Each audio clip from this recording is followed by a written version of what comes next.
All right. So this is we're gonna break down here the South here to start. This is gonna be the first little breakdown we do, previewing each each region here.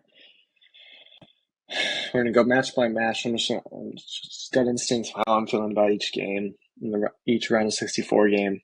We'll kind of go from there.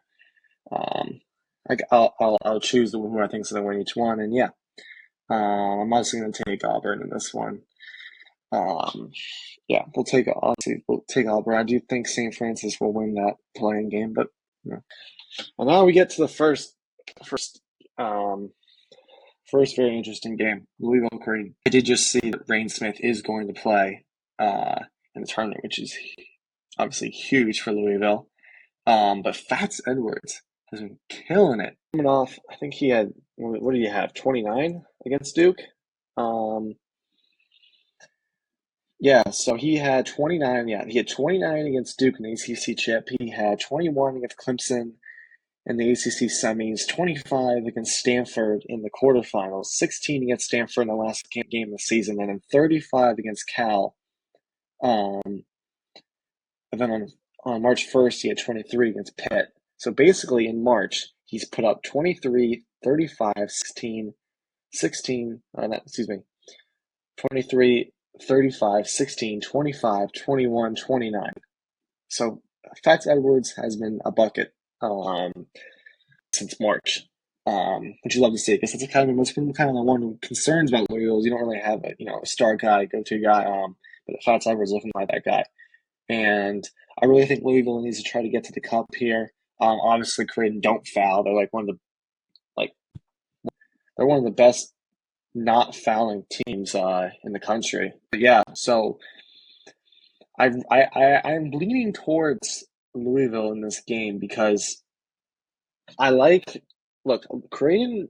Creighton obviously lost Pop Isaacs. The fact they're even here is honestly incredible. Because honestly, it looked around December time, Creighton wasn't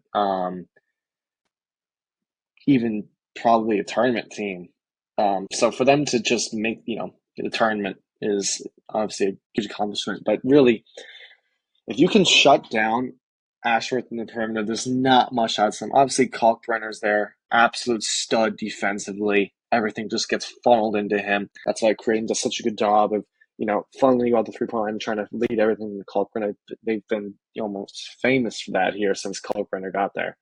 Um, but I really think that, Louisville between Fats Edwards obviously has been playing really, really well. You can get to the basket, right? Having Rain Smith who can stretch the floor, obviously their best shooter. Having him back is massive.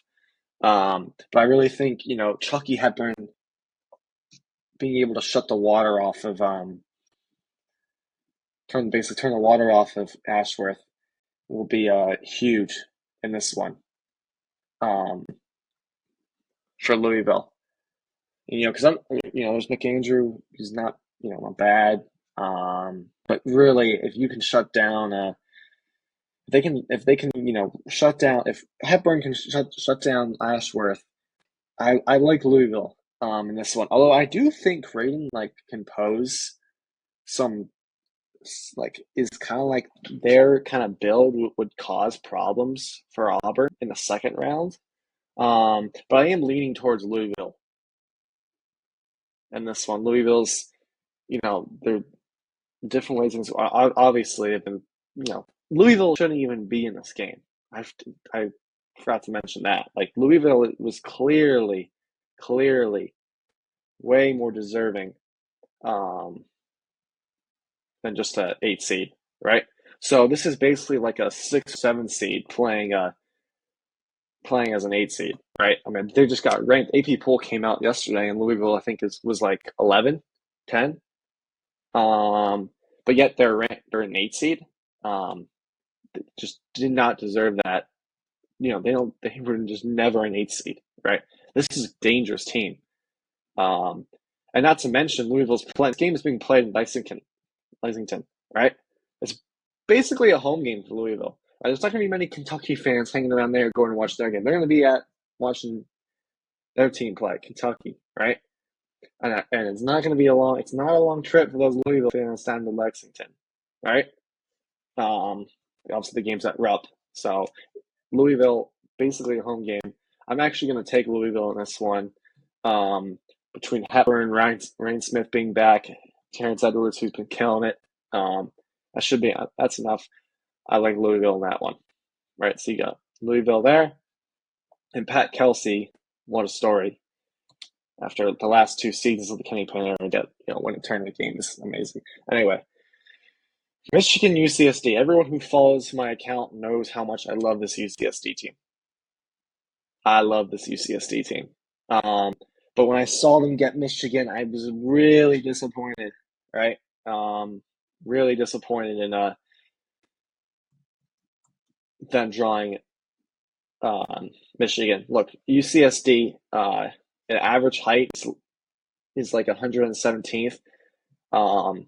They're UCSD I love because it's a lot of 6'6", 6'5", 6'8", Hayden Gray 6'4", Cappage 6'8", McGee is like 6'5", Annie Wawawa, I'm gonna destroy that name. Tate Jones 6'6". These are Chris Howell 6'6". Like these are versatile, switchable pieces that all pose length, but they don't have the type of length in the front court that Michigan possesses. And that's why I worry about this matchup. Now, with that being said, what is UCSD really, really good at? Well, they don't turn the ball over in offense. And then defensively, they force the second most turnovers. Basically, their turnover percentage defensively is the second best in the country, right? And what does Michigan do terribly? And this is why I'm like really like not too high. They turn the ball over way too much. So I don't know how the ball either. They turn the ball over way too much, right? The point guard play. Like I don't care about that great a great shot against my Terps Donaldson had with 5 seconds. I don't care. He hit a big three with 5 minutes to go. He played. I'll give him his flowers. Trey Donaldson steps up Big Ten tournament, but he's not a reliable point guard. He's not. Their guard play is really suspect. Their point guard play is really suspect, and obviously everyone guard play is a huge thing in the tournament. In Michigan, you just cannot trust there. But I really worry about the Golden Wolf front court. Two 7-footers in the front court. When I just said the tallest player that UCSD has that plays meaningful minutes is 6'8". That's Cappage, and that scares me a lot. I just watched Michigan out rebound Maryland like 47-19, I think it was. So I can only, and that's against Reese and Queen. So I can only imagine how it is against UCSD. Look, obviously, Amy Wawa, Tate Jones, he's a stud. Hayden Gray, obviously, really underrated player. I love this UCSD team. I love them. I just really worry about the matchup against that Michigan front court. We'll see how if they can force the turnovers that they've been able to against Michigan. Now UCSD did play San Diego State in they played JMU, not bad, but they played San Diego State, they played Utah State in the non-con, so that's something. And they were able to force 14 turnovers against San Diego State team, and then they were able to force 18. They were able to 14 turnovers again against Utah State. So can that translate against Michigan? Trust me, with the way they turn the ball over, I would be not surprised at all. But with the Wolf and Golden front court against the size UCSD has, that really scares me. So I'm actually going to go Michigan in this one. I know a lot of people love UCSD, and trust me, everyone who follows me knows how much I love that team. A&M Yale. The one another team I really really like this year is Yale. Obviously, Pulikis can really shoot the ball. I mean, that guy, he's one of the best shooters in the country. But if Buzz Williams can, scheme the game plan around to shut down Pulikitis, I really have concerns about Yale. And Yale's a really physical team. If you watch them play, they kind of beat up on pretty much everyone they played in the Ivy and non-con, right? And you're not going to bully the bully, and the bully is A&M. Nobody out is going to out tough them for the most part, right? Is Wade Taylor serious fraud, and just was Wade Taylor just suck nine out of 10 times, shooting like 5 for 16? Yes, they chuck up threes all the time and can't shoot the ball with this ISO between Phillips and Wade Taylor. Yes, but I have concerns about Yale's. You know, like I just don't think it's a great matchup for Yale. Another thing is, they already upset Auburn last year, right? And I don't know if they're going to sneak up on anyone again this year. Like, I feel like once you have that upset, like you're not sneaking up on anyone anymore, right? Like, so yeah. And outside of Polikitis, if A&M is able to take him out of the game, um, that's a problem for Yale. And A&M does really like to turn over teams. Obviously they love to try to force a tournament. And Yale is a team that doesn't turn the ball over. They're one of the best teams on not turning the ball over on offense in the country. I think they're like top 20 in the nation. And obviously they shoot it really, really, really well. But I worry about them, stepping up. You know, it's an SEC team who also just wants to bully you. I mean, they rebound the ball 42% of the time on offense. A&M, right? And Yale is a good defensive rebounding team. Like I said, they're a really physical team. Um, Nick Townsend, Alaton, they can rebound the ball. And they're not like size isn't really a problem for Yale. Like Pulakid is also 6'7", and Vesniang, their point guard, 6'4". But I just think that it's just I just worry about the matchups. Right, these things are so matchup dependent in the tournament. Um, So I'm actually going to go A&M and the get so far all straight chalk between Michigan A&M and then Auburn Louisville. Then we have the playing game tonight. San Diego State and UNC, and the winner plays Ole Miss. Look, I've actually been really high on this Ole Miss team all year. I just have never wavered off, totally gone off the Ole Miss. I've never really sold my Ole Miss stock this year. Um, but I do worry about I'll be honest. I think everyone's gonna UNC. Not a terrible matchup for San Diego State, but it's also a good matchup for UNC. And if they can play Ole Miss, that's a good matchup for UNC because Ole Miss is not the biggest team. Now, are their guards really physical? Are their wings? Do their wings possess a good size? Yeah. Um, but I don't that like. But the size and form, obviously, Malik Diaz is not this ultra physical, big man that's gonna be a real threat on the glass or inside, right? And I think that's a good thing for UNC. But tonight, San Diego State, UNC doesn't force teams to turn the ball over many times, right? And San Diego State has had a problem with that. They also get the back. They also get back Lagoon Guaf, their rim protector. They're missing him. That's key that they get him back. And San Diego State did. They lost to Boise State in the first round, but before that they beat Nevada, beat New Mexico. They lost to UNLV too, but they didn't have Lagoon Guaf, and having him back, they didn't really have any rim protector. Having Guaf back, I think, is big, and I do trust Dutch's culture, the defense, all that stuff. And I trust their ability to be able to guard enough to, not let RJ Davis or in Jackson have a big game, Trimble, have a big game, because that's how UNC is going to beat you. That's how they're going to beat you.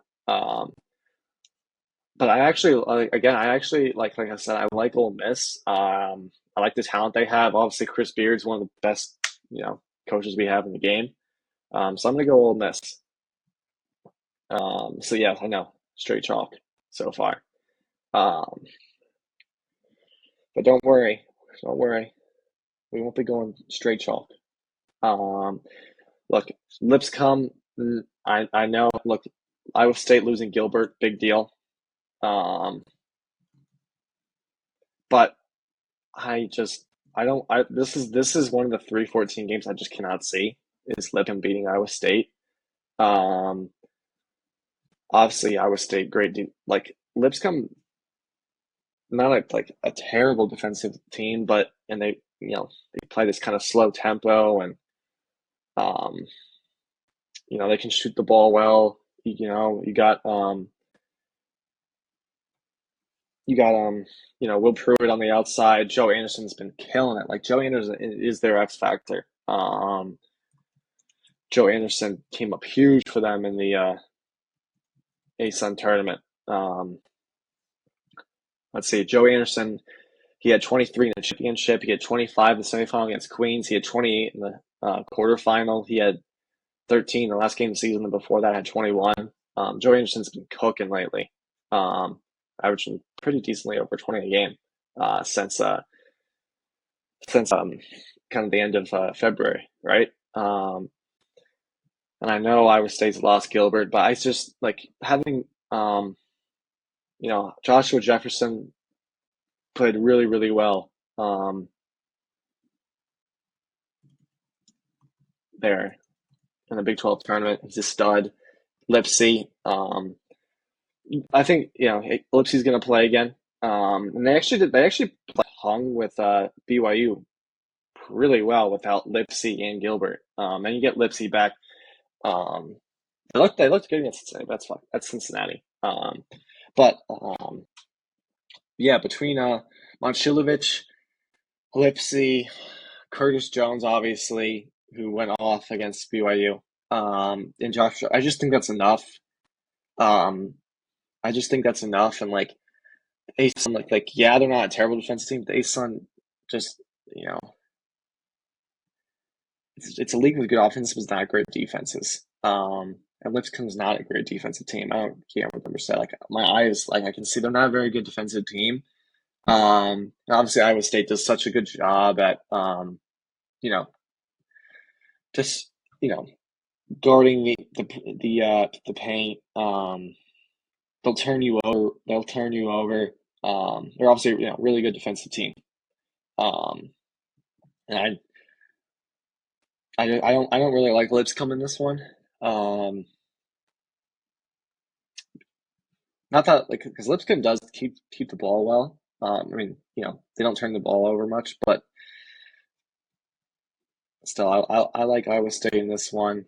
Um, so yeah, I know some people think that South is divisional chaos. I actually don't really see that because I just don't like the matchups for the 5-12 and the 4-13 in this one. I do like the last two matchups. These are the two that actually entice me. Is Marquette, New Mexico, and Michigan State Bryant. Um,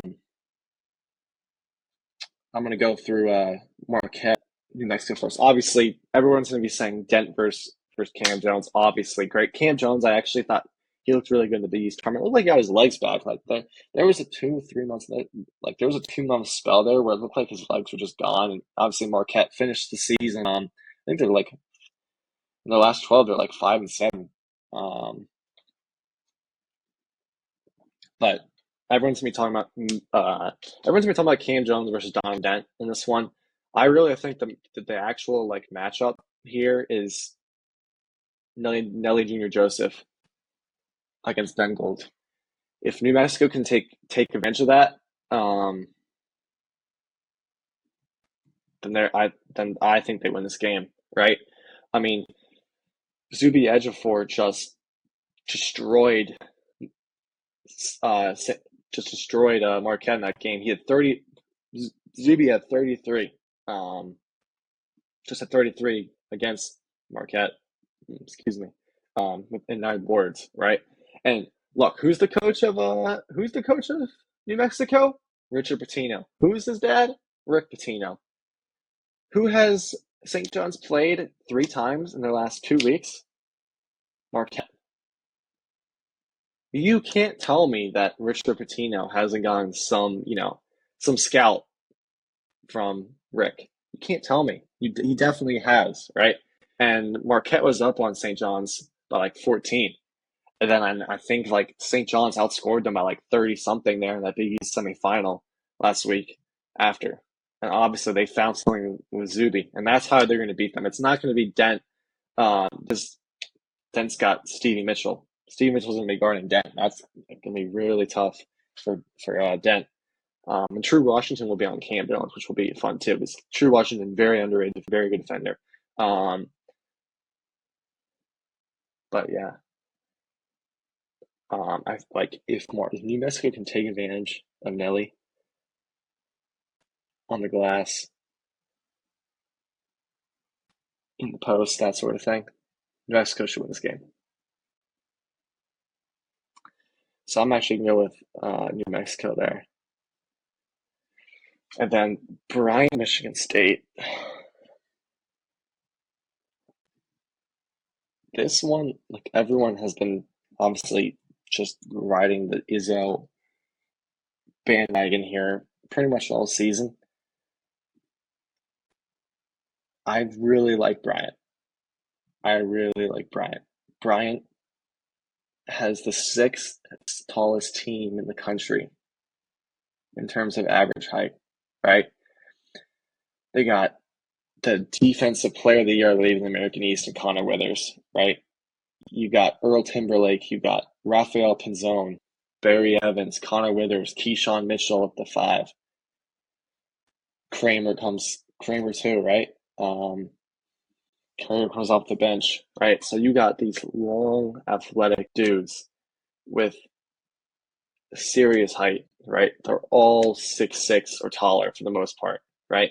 Apart from Cam Ferris, who probably may not even play. But Mitchell, Kramer, Withers, Barry Evans, Earl Timberlake, Pinzone, all 6'6" or taller, right? Bryant with Earl Timberlake, who's been in college what seems like forever. He's the American East player. He's a stud. Look, this team with their height can really cause Michigan State some problems. If you look at Michigan State, their backcourt of Jaden Akins, Trey Holloman, Jeremy Fears, Chase Richardson, really short. Like Michigan State is actually the 78th tallest team in the country because of their front court. But like, I mean, but even, honestly, even their front court, I said their front court, but like Kohler's only 6'9", right? Carson Cooper 6'11", Zapala's 7 foot. So those three are good height. Xavier Booker 6'11", but we'll see if he can plays, right? Cohen Carr plays the 4 for them. Sometimes he's 6'5", but like Aikens 6'4", Trey Holloman 6'2", Fears 6'2", Chase Richardson 6'3". That's their backcourt. You want to know what Bryant's backcourt is? Bryant's backcourt of Pinzone, Timberlake. I mean, Pinzone 6'6", Earl Timberlake, like I said, 6'6". And I think that could really cause some problems for Michigan State with their length. And Bryant, obviously, protect the paint really well. They're a really good defensive team with Connor Withers and can really protect. Michigan State just wants to, guard you, get in transition, offensive rebound, right? You're not going to offensive rebound this Bryant team, I don't think. Like, they're going to have a tough time with that with their height, with Bryant's height, right? And Bryant's really going to want to push the ball.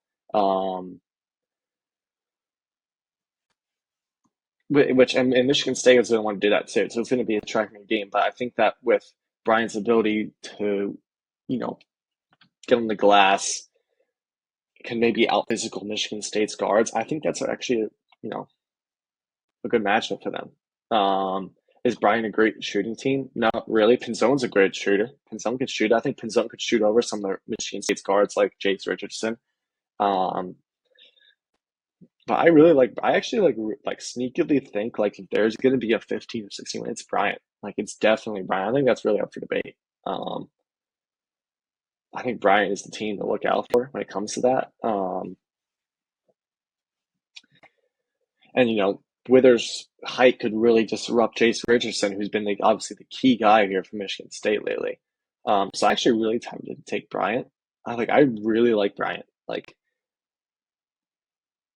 Like Michigan State obviously can't shoot it, right? Michigan State can't shoot it. Aikens has been playing really well, but that's always been the knock on them. They can't shoot it, but they'll get on the glass. They'll disrupt you. They'll guard you. But Bryant may not be disrupted by Michigan State's guards with their height, and someone can shoot over them, and they'll get on the glass. They can match Michigan State on the glass. Um, and Connor Withers could do a job on Richardson with his height, right? Like, there's not many teams, even in the Big Ten, that can kind of give that. So I actually really like this Bryant team. I'm really tempted to take them. So I'm gonna take Bryant here. I really like Bryant, guys. I really like Bryant. So there you have it. So that's my breakdown. The first rounds here. I'm taking Bryant. Um, I think they do it. Um, I know the saying is, January, February Izzo, but this team has flaws. Michigan State has flaws. All right, and you can't it's gonna be the same thing when I get to St. John's. Um, but yeah, so Bryant, Mexico, Iowa State, Ole Miss, A&M, Michigan, Louisville, Auburn. Those are my winners of the round 64 games.